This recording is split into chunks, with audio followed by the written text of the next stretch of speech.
Y'all know what time it is, and y'all know who I am. President Biden. I'm going to get here. We're going to sit by and listen to what President Biden just put out a couple of hours ago talking about oil stocks. He's saying oil stocks have made a record profit this year. He brought out Shell and Exxon, and he said that, hey, you guys are making these record profits. I'm sick of this. If y'all don't bring down these oil prices, I'm going to bring up the taxes on oil, right? Is this really going to help oil prices, or is it going to hurt oil prices, right? So we're going to get a breakdown about that. We're going to listen to what President Biden got to say, and he missed one key ingredient that's going on in the economy. But ladies and gentlemen, if you haven't done so already, I know what time it is. Please go ahead and make sure, as soon as I can find, hit the subscribe button, hit the bell icon, hit that like, comment, and share button. Once again, ladies and gentlemen, boys and girls, and children of all ages, you're now tuned into the Investor Show. As always, this is your gracious host, the Prince of Investing, Prince Dykes, coming to you guys and girls live all the way from this beautiful city and state of Denver, Colorado. Don't forget to hit that like, subscribe, comment, and share button. And as always, I don't have a lot of time, and I definitely know you guys and girls don't have a lot of time, so we're going to jump straight into it. But first, before we do that, y'all know I got my children's book drive going on. Make sure you check that link below. Every dollar you donate, make a contribution. Every contribution you make will be matched all the way up to 10 grand. Thank you to the contributor. But ladies and gentlemen, let's get into it. President Biden, he gets up today and a couple hours ago and say, hey, I'm sick of this. I'm not playing. You know what time it is. Election time is coming up. When election time comes up, what happens? When it's gas prices are high, food prices are high, what do people like to do? They like to say, hey, I hate this current administration. I want to vote in new people. So guess what President Biden did? President Biden, in a way to lower oil prices, he released the reserve. We know this goes back to supply and demand. If you increase supply, demand stays the same, price comes down, right? So what he did, he released the oil reserve. Then he says, hey, I looked at you guys' earnings and y'all ain't playing fair, so I'm sick of this. So we're going to take a look at what he's got to say. I'm going to give my commentary on top of it, and then we're going to break down, does this make sense at the end? But if y'all ain't here live, tell me where y'all from. Tell me what y'all want to do. Tell me which. This is JKD World. What's going on, JKD World? Make a loud round of applause for him. He said, love the show, and I'm watching this while I'm working with my brand new 3D printer. Okay, cool. JKD World. I don't know where you're from, but thank you for tuning in, man. Thank you for supporting the show and listen to this. Hopefully you get something out of this too. So yeah, thank you for your support, man. I appreciate all y'all support me throughout all these years on this struggle podcast I've been doing. But okay, here we go. Let's play it. Roll that beautiful beam footage. Cleaners. I got to go out, so you got to come with me. All right, here we go. Well, good afternoon. This is a very short statement, but a consequential one in my view. Putin's invasion of Ukraine in March set gas prices soaring literally around the world. These gas prices have been soaring around the world because, you know, President Biden got to say it was because of Putin. But we're not talking about that our inflation. Not just here, but around the world. And because of the action we've taken since then, gas prices have actually come down, going into the Strategic Petroleum Reserve here at home in America. They're down more than $1.20 since their peak this summer, and they've been falling for the best part of the last 3 weeks. In June, the average price, not the most common price, but the average price nationwide was over $5 a gallon. Today, the average price for a gallon of gas is $3.76. That's adding up to real savings for American families, the difference between those prices. And this difference makes a difference in a difficult time. Americans across the country have stepped up, and they. And I'm gonna give y'all a quick, a thing that I learned.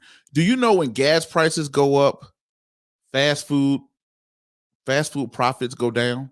So when gas prices go down, people buy more fast food, and when gas prices go up, people buy less fast food. That's pretty funny, huh? Thought that was kind of crazy, but we're gonna get back into it. Let me see what you're saying here. JKD World says Pueblo, Colorado. What's going on, Pueblo, Colorado, in the building? He said, I get lots every time I listen, man. Man, appreciate it, man. He said he gets a lot of information every time he tunes into the show. That's what I'm talking about. I appreciate it. This is my girl here, Nana Powers. What's going on, Miss Nana Powers? I think Miss Nana Powers is out there in Vegas. She got an awesome YouTube channel, y'all. Y'all go check her out, man. She been there cooking and inspiring people, doing all type of fun things. Graduated school. I think she became a lawyer or something like that. Shout out to her doing her thing. Doing it. Thank you for tuning in live too. Let's get back to that beautiful bean footage. To do the right thing, but not everyone stepped up.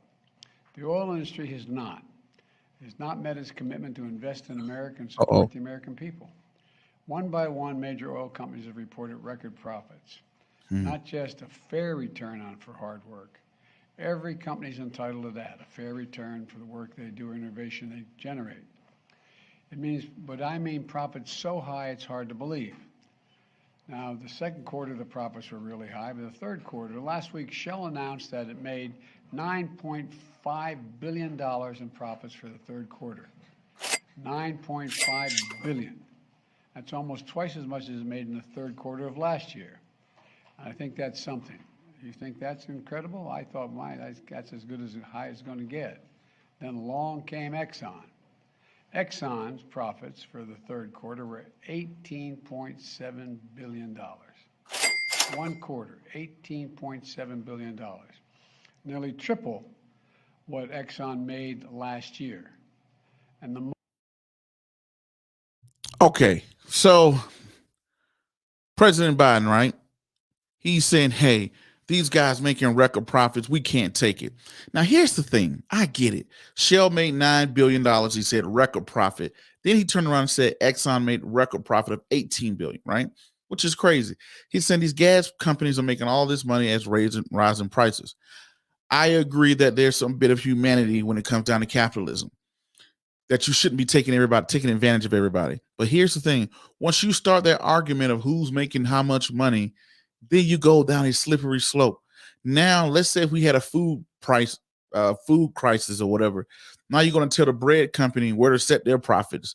Now are you going to tell Apple that's selling their iPhone for too much? Hey, iPhone, stop selling those phones for so much. People need phones. You're making trillions of dollars. We don't have time for that. Lower your prices. No. I don't want to start that slippery slope. So I do not like what President Biden is doing with talking about, hey, you're making $9 billion, $18 billion, and talking about threatening these companies with not taxes, but yes, taxes, threatening with taxes. The reason why I don't like this because I feel like the economy will set itself. For prime example, when oil companies keep making these record profits, throwing gas prices up, guess what's going to happen? People are naturally going to go to Tesla and get electronic vehicles. People are going to get electronic bikes. People are going to get electronic scooters. People are going to start using Uber more or whatever, right? This is the same thing you've seen Uber's going through lately. Once they finally won the war in the employee versus employee contractor war with California, now the federal government is coming down on them and saying, hey, those people should be getting W-2s, not W-9s, right? So I hate when the government gets too far in the business because you go down a slippery slope. Now, if you're saying, you're right, President Biden, get at those oil companies. Now, are you going to get at the bread company next, the cereal company, the Apple company, all this other stuff? And the thing they're missing most, nobody's talking about inflation. Have we looked at the egg prices? How much money are the egg companies making? All right, let me see what y'all say in this comment before I roll that beautiful bean footage. Now Power said, I appreciate that, Prince. You know I love your channel too. Appreciate you, Miss Nana Power. Shout out to her. She's doing great stuff over there too. And I appreciate you too. Appreciate it. JKD World said inflation. Here we go here. Inflation is always a secondary taxation on the public. Any new tax is just going to crush the poor and middle class. You're right. Inflation is an invisible tax. You don't know this, but it's an invisible tax. You think you're making more money, but are you really making more money? Because now popcorn costs more. Airline tickets cost more. All these other things cost way more, right? It's an invisible tax. It's not a tax that you pay. You don't know you're paying it, but you're going to feel it in your pocket. You just notice like, man, I'm making more money, but it just don't feel like it, right? So inflation, that's the point he didn't bring up. He didn't say nothing about inflation. He said, oh, it was Putin, Russia. They did contribute to it because Russia is the world's number 3 producer of oil. So let's play some more of his beautiful bean for this. See what else he got to say. He's brought up their record profits. What else he has to say? Most in its 152-year history. It's never made that much profit. In the last 6 months, six of the largest oil companies have made more than 100 billion. 100 billion. And we had a little discussion about this, the three of us and others.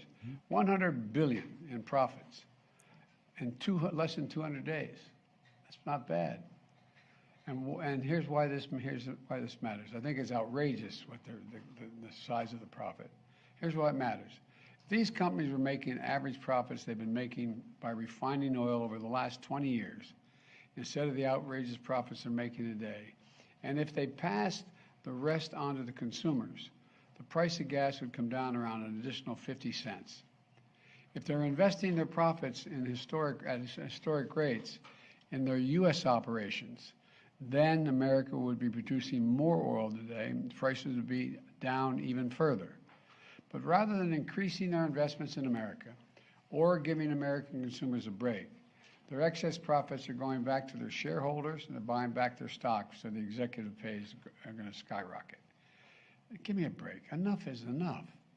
Look, I'm a capitalist. You've heard me say this before. I have no problem with corporations turning a fair profit or getting a return on their investment in innovation. But this is remotely what's happening. Oil companies, record profits today are not because they're doing something new or innovative.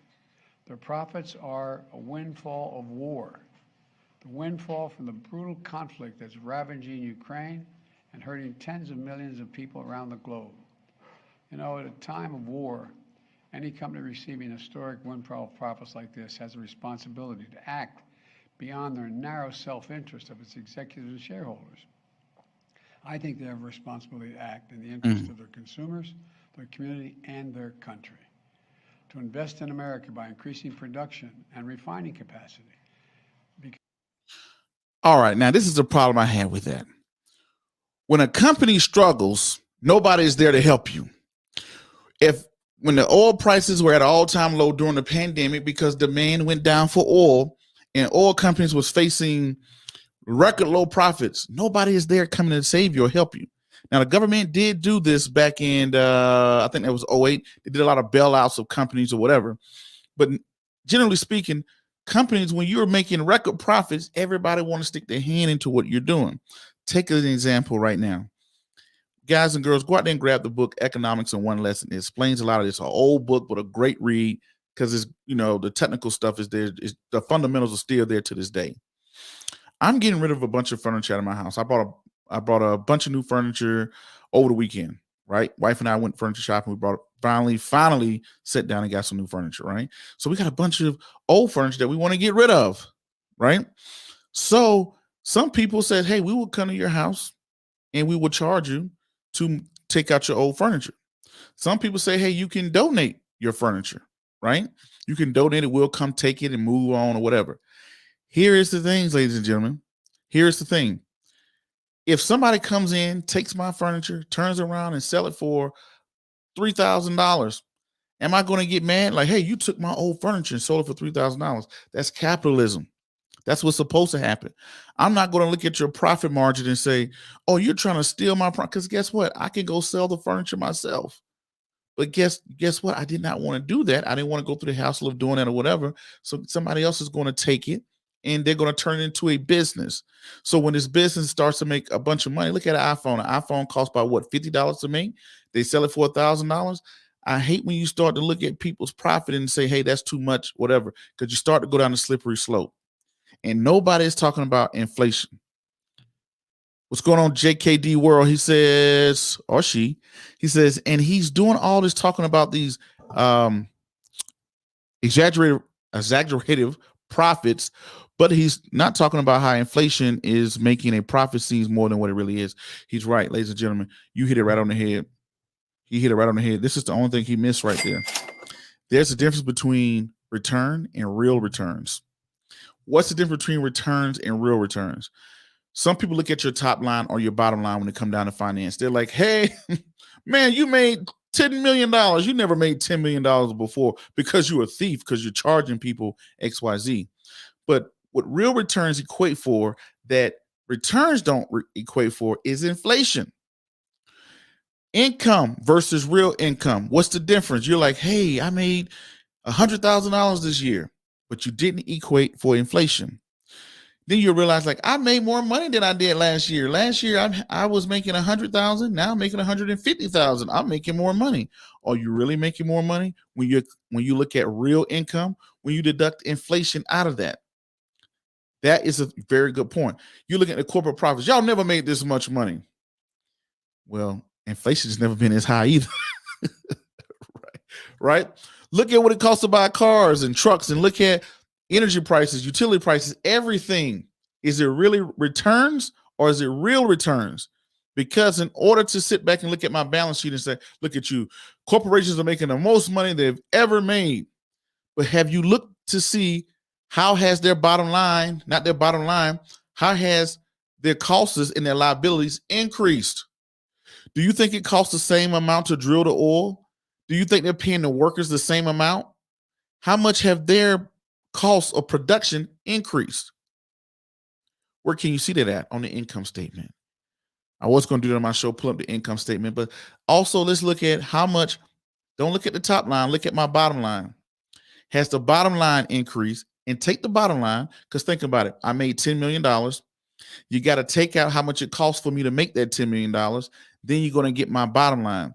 Now, once you have my bottom line, now equate for inflation. That's when you're going to get my real income. So now people are saying, you're making all this money. Yes. Oh, man. Remember when it was a big deal to make 6 figures a year? Oh, I'm $100,000. I'm a 6 figure. I make 6 figures, whatever, right? But guess what?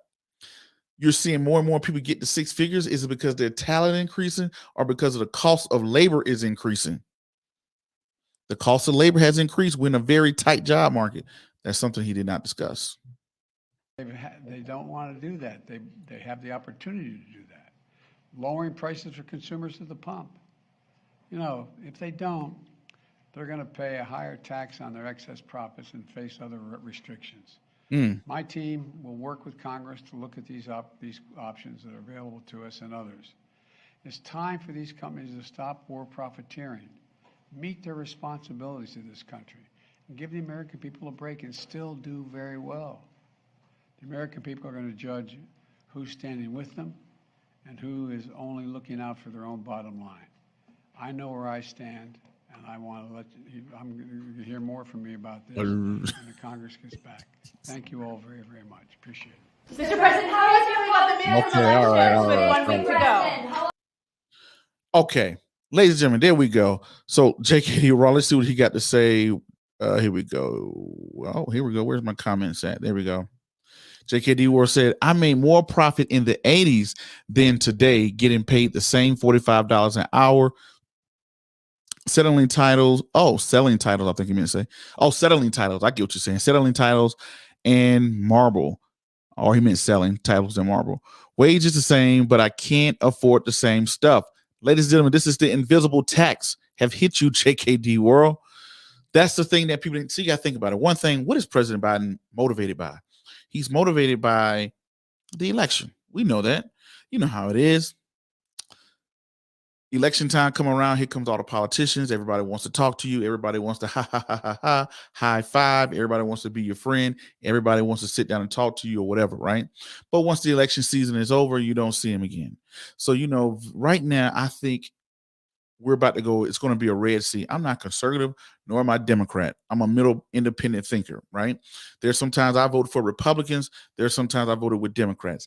On the Democratic side, I agree, you know, people shouldn't have to pay that much for taxes. Inflation shouldn't be that high and everything else. But on the Democratic side, I disagree to the fact of we gave away trillions of dollars. Who forgot about that stimulus package? When you gave away trillions and trillions of dollars to get us out of the pandemic, and you push that much money into the economy, and you think there's going to be no repercussions. Charlie Munger, Warren Buffett, I mean, everybody that knows anything about finance knows that every cause is going to have an effect. Yes, everybody loves those stimulus checks. Yes, everybody cashed them.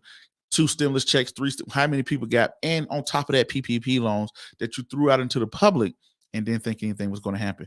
Now, on the conservative side says, hey, we need to lower our inflation, right? We know we got an inflationary problem. That's why I think, you know, and gas prices. This is why I think the Republican, the red side has a advantage come this midterm, right?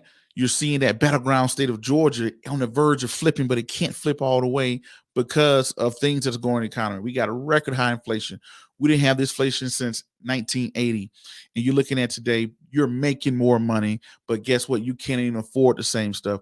You got a good job, but you still can't afford a house because the average house out here in Denver is going to cost you, JKD Raw, is going to cost you $600,000 at a 7% interest rate. So even though you're making more money, you're not really making more money. So the corporations, it's easy to look at their bottom line and their top line, but look, their costs, their expenses for going up too. You think they're paying you think they are paying the same? No, they're paying just as much. They're probably paying more. It probably costs them more to get, it probably costs them more to operate vehicles, to get maintenance done, whatever it is in the oil industry, to drill that oil out. I'm pretty sure costs have risen because inflation has risen.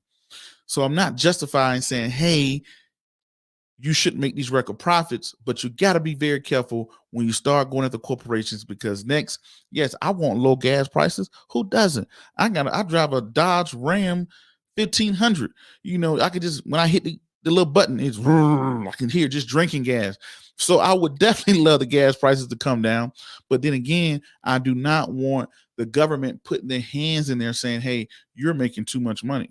You need to set your prices. Now, no, we're starting to trend in the wrong thing, because even though I want low gas prices, I'm looking at the bigger picture and see, hey, what are you going to do next? Is it going to be food prices are too high? Is it going to be the clothing line prices are too high? I don't want to start that slippery slope. On top of that, the economy will fix itself. If gas prices are too high and the oil companies are too greedy, all they're going to do is my next vehicle, guess what it's going to be? It's going to be electric, right? My next vehicle I buy is probably going to be electric. And then on top of that, now I might have an electric bike. I might go get me an electric scooter. People, all it's going to do is push up the alternative world of investing. That's what America entrepreneurs come in. They say, hey, people don't want to pay those high gas prices. If I can use hydrogen or water or whatever to get people around, people will love this. Then when people start to leave the oil market and to go to alternatives, it's going to create a whole nother market. And on top of that, it's going to make gas prices go down. Okay. JKD Ross said, here in Pueblo, my house went up $230K and it was all fake gains. Oh, man. Not that. I'm looking for my right sound here. Congratulations to you on that. 230,000. Yeah, I don't know what my house is at now, but I mean it's about 200,000 from close to 200,000 from when I purchased it, right? In a matter of years, just boom, boom, boom. I thought 400,000 was high. The next thing I know, they tell me the house worth 600,000. It's crazy. But now you've been seeing that going down because of the interest rates. And you're right. He said it was all fake gains, but I hate to say it, but all of this stuff is fake. We can print. We showed you back in the pandemic that all this stuff is fake. We pumped out trillions of dollars out of the blue, boop, boop, boop, boop, boop, printed it out, right, and gave it out to Americans. So the only thing our dollar is backed by, I tell everybody, is by the United States military. Shout out to everybody in the military, all the veterans coming up here on Veterans Day. But that's why I tell people we can do what we want to do with our economical system because we got the world's strongest military, and ain't nobody going to stop us or check us. Once we lose our military might and power, that's when I would be worried about our economy. Until then, we can say and do what we want to do or whatever, right? So there we go. President Biden comes in. He starts to threaten him. He said, hey, Shell made $9 billion. So you know what? We got time on this show. Let's go. You know what? Let's go fishing. Let's go on a fishing trip, y'all. Y'all grab your tackle box and y'all get your fishing pole. Let's go fishing. Let's go look at these profits of ExxonMobil in the third quarter. And let's look at ExxonMobil in the third quarter. And let's see what President Biden getting these numbers from, right? Because earnings just came out. I'm feeling good tonight. I haven't been on live in a while. Here we go here. Let's look up Exxon. IR. We use IR because it's simple. IR is investor relations.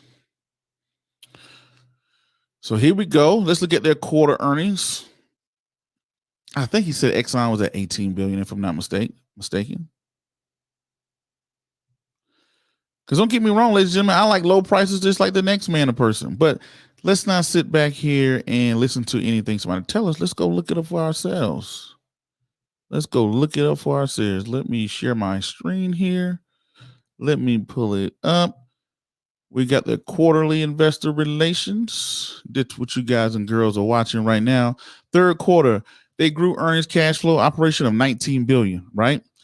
They grew cash flow, operation activity 19 billion. That's where he got that number from. And 24 billion respectively. That's a strong volume performance, including okay, I don't want to look at all that. I want to get down to the raw numbers. So this is what he's saying right here. The US GAAP earnings, they made 19 billion in the third quarter. This is what Biden getting this from Exxon. But let's go a little bit deeper, right? I want to get down to the financial statements. I want to look at the income statement. Y'all know how we do. Here we go.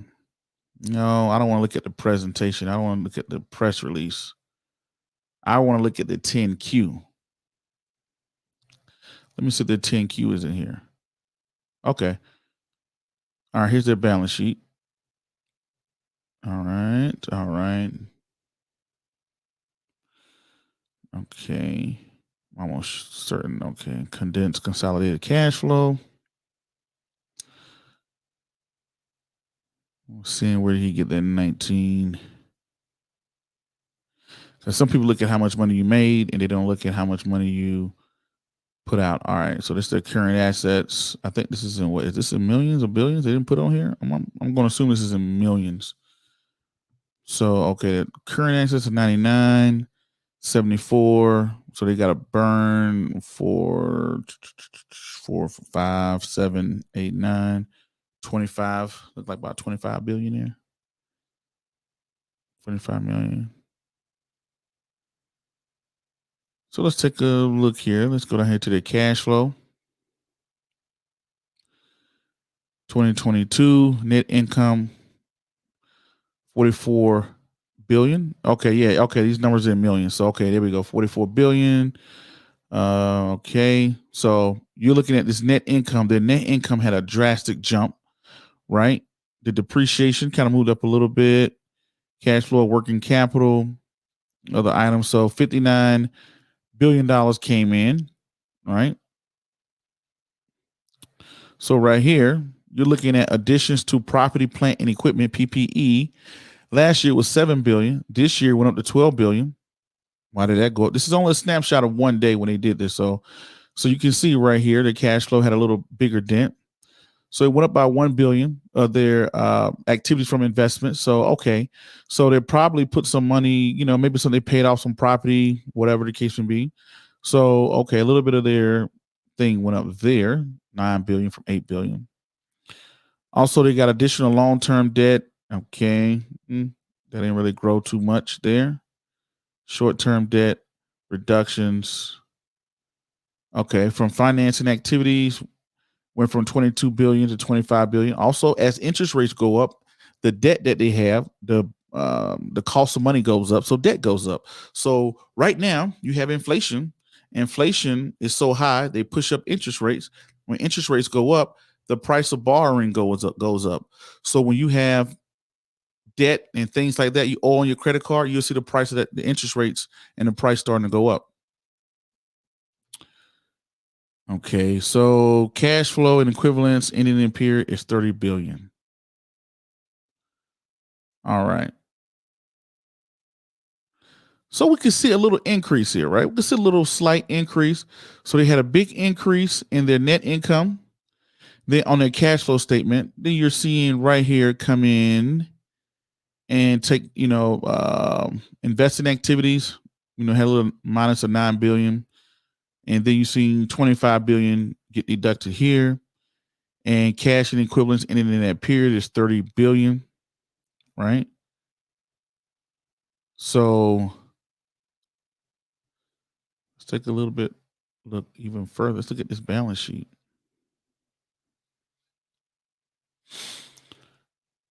So, okay, here we go here. So the income statement, that's telling me what came out of there. I'm missing one more statement. You got the income, cash flow, and where's the, this is their balance sheet right here. I need to see the income. course, everybody wants to call me every time I'm on live. That's always crazy. I swear people's like, Prince, oh, he's live. Let me call him. Let me see here. Let me see. Where is the income statement? I saw the cash flow. I saw the balance sheet. Where's the income? So I seen that capital expenditures went up to 13 million year to date. Okay. 15 from there. So you're seeing they took a little bit larger loss this year, up 28%. Earnings loss, no earnings went up 14, 20% here. Then earnings, okay, no, that's earnings. Okay, I get what you're saying. Earnings here for, this is my first time looking at them too, y'all. I'm trying to find the income statement too. Where's the income statement? They should have the income statement in here. I must have glanced over it. This is what's going to be able to see what came in and came out during that quarter, besides looking at a snapshot on the cash flow statement that we saw. No. That's why I hate fancy presentations sometimes. I like them simple. I like 10 Qs because I know exactly what everything is. Total assets, total liabilities, got it. That's the balance sheet. Okay, here we go. This might be the income. Okay, this might be it right here. I may skip. There we go. There we go. You're trying to hide from me. You think I wasn't going to find you. Stop playing with me. All right, here we go. So this is where they got that 19 billion from. When he said ExxonMobil made 19 billion. So right here, you're looking at sales and revenue. That's 3 months ending. Okay. 9 months. Okay. All right. That's 3 months and that's 9 months. I don't like when they put it like that, but okay. I get what you're saying. So, okay. So their top line revenue, they made $100 billion, $106 billion. Total revenue was $112 billion, right? In one quarter. Their total cost. Okay. So their total cost of the money right here. Look at the crude oil product purchases. That is at 60. I wish they would have done this easier where like they're telling me the 3 months ending in September 30. Okay, got it. Okay, now I see it's right next to it. Okay. Get me, see? That Waynesboro, Georgia education showing every day. So okay, so their top line revenue this time last year was 73 billion. It jumped up to 112 billion, right? But here's the thing. Crude oil products and purchases, you can look right here. Last year it was $39 billion. This time around is $60 billion, right? So here it is right here. Look at the total cost. Yes, they made more money this year than last year, obviously, but last year they only put out $64 billion. This year they put out $86 billion, right? So when you look at now, they're saying, hey, you went from $6 billion all the way up to $19 billion. But guess what decreased? The purchasing power. Yes, I make more money, but if I decide to go buy a steak today, it's going to cost more. If I decide to go buy sushi today, it's going to cost more. If I decide to leave this podcast today and go eat at a restaurant, the price is going to cost more. So yes, I have more money, but my purchasing power has decreased. You can see here, last year it only cost their money $64 billion. And look at that now. Nobody's talking about the increase. It went from 64 to 86 billion. And that's why he arrived to that number of 19 billion. Because last year at this time, they made $6 billion. This time around, they pretty much have quadrupled their money to 19 billion in income, in their net income, their top line. So their top line is bigger and their bottom line is bigger too. So that's the way, hopefully y'all got something out of this. This is the income statement. So President Biden, this week talking about they netted $19 billion. Their top line was $100 billion and their bottom line was $19 billion, right?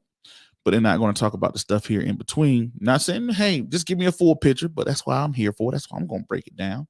So to see what you guys are thinking there. So that's where he got that $19 billion from. So Michael Bott, that's my guy. What's going on, bro?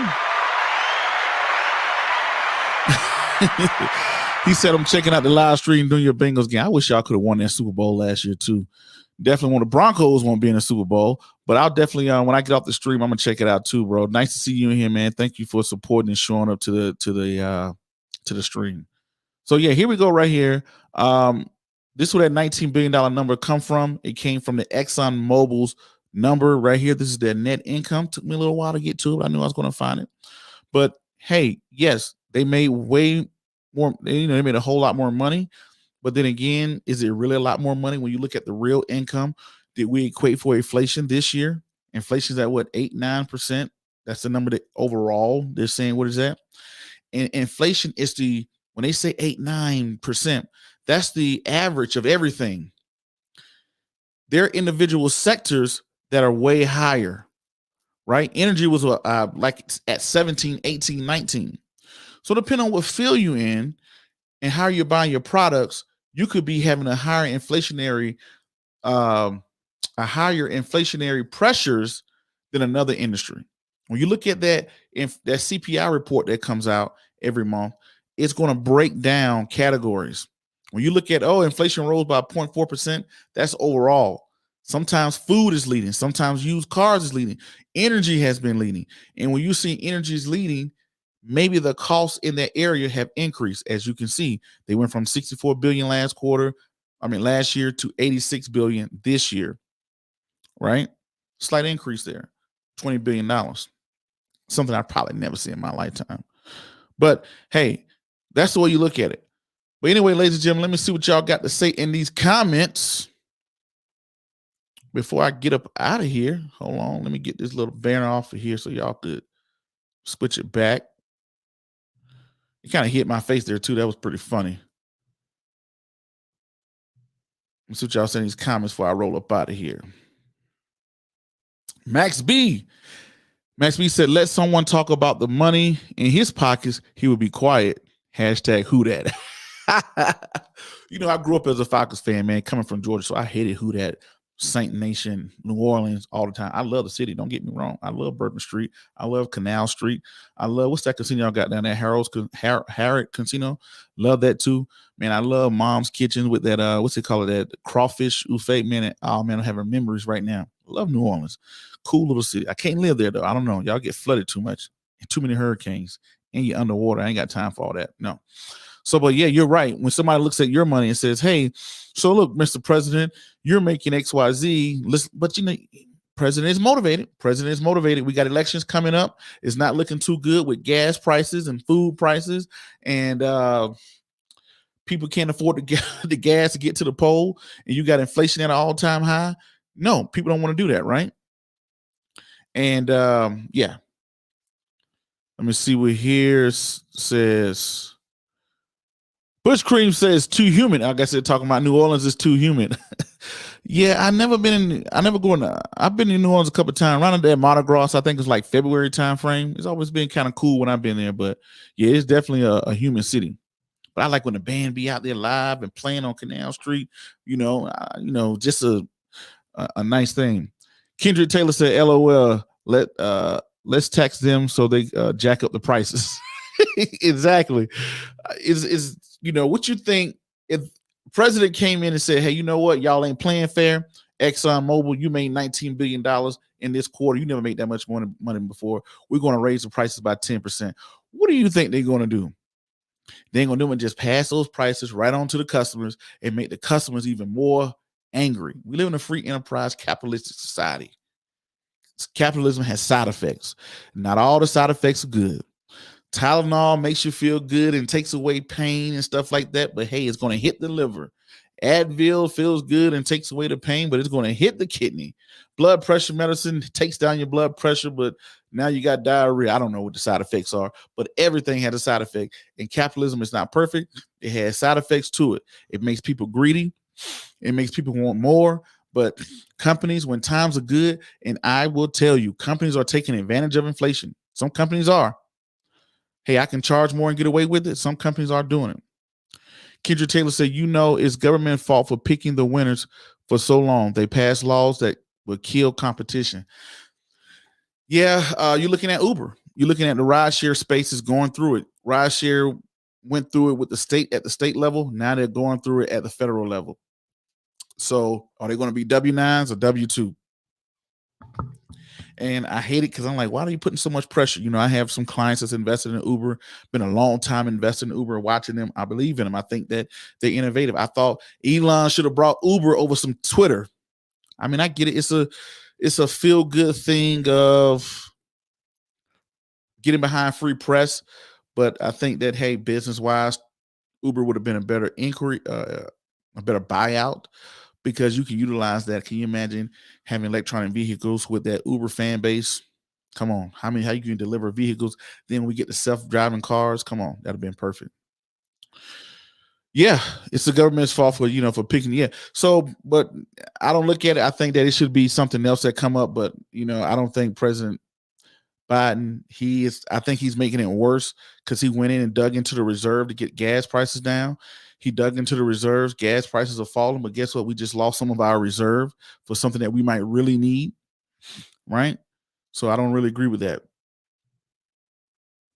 Max B said, especially Tesla rigs and Uber freights. Yes, I think Tesla was perfect for you. Same amount of money you could have went and brought Uber for dirt cheap. So that was my thing. I'm like, that would have been a better, I made an episode about that. Hey, please don't buy Twitter. Go and buy Uber. I get it. But yeah, that's the whole thing, man. You got to think about it. Look how the government interferes. I'm not big on the government putting their hands too far to business.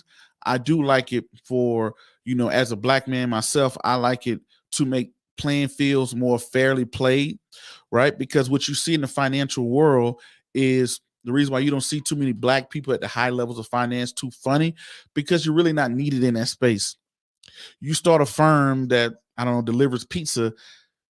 That doesn't, everybody has that. Everybody does that. You have to be new and innovative, right? So some people, if you come up with anything you do in finance, society pretty much already has. So it's hard for a little entrepreneur to come in and to build something up. So with that being said, I can see why you open up doors and stuff like that, So I do agree on that, the whole equity and inclusion, big component of that end of the government getting involved and kind of helping companies out. But other than that, when it comes down to you looking at somebody's profit, you made too much money, man. I'm going to tax you since you made all that money. Okay, Debo. That's crazy. But anyway, ladies and gentlemen, that's going to be my time today. I'm going to go catch this game a little bit. I'm going to be reading my books here. I'm going to put up what I'm reading for next month. I'm reading, crap.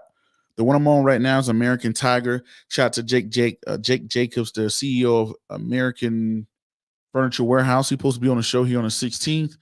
And also, I am reading the E-Myth Revisited and Banker's Secrets. So, yeah, those are my 3 reads for November. I'm about to go get into those books, sit back and watch the game, and I'll see y'all to get ready for tomorrow. I got a pretty busy day tomorrow. But thank y'all for tuning in. Don't forget to hit that like, subscribe, comment, share button. Tell all your friends, your mom and them, and make sure you make a contribution to my book drive, the Wesley Learns Book Drive. Every dollar you donate will be matched, and these books are going to go to kids across the globe that you know and love. Investing, credit, and insurance. Thank y'all. Peace. Until the next video, podcast, cartoon, or whatever's crazy y'all see me do around the globe. Peace. Be safe. I'm out. Thank you. Love you. I almost forgot to do my outro.